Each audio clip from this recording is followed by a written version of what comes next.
গ্রামের ছোট্ট ছেলে রাহাত সব সময় স্বপ্ন দেখত বড় শিল্পী হওয়ার, কিন্তু তার কাছে ছিল না রঙিন খাতা, না ছিল দামি রং পেন্সিল। একদিন স্কুল থেকে ফেরার পথে সে রাস্তার পাশে একটি পুরনো পেন্সিল কুড়িয়ে পেল। পেন্সিলটা ছিল অদ্ভুত ঝকঝকে। বাড়িতে এসে রাহাত যখন খাতায় একটা আম আঁকল, তখন অবাক হয়ে দেখল আঁকা আমটা সত্যি সত্যি খাতার উপর থেকে বের হয়ে এলো। ভয় আর আনন্দে তার চোখ বড় বড় হয়ে গেল। পরদিন সে একটি গাছ আঁকল, আর মুহূর্তেই উঠোনে দাঁড়িয়ে গেল সবুজ ফল ভরা গাছ। খবরটি পুরো গ্রামে ছড়িয়ে পড়ল, সবাই অবাক।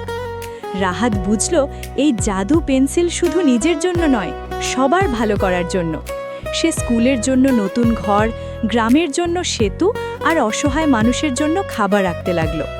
শেষে রাহাত শিখল আসল জাদু পেন্সিলে নয়, ভালো মনে আর সৎ ইচ্ছায়।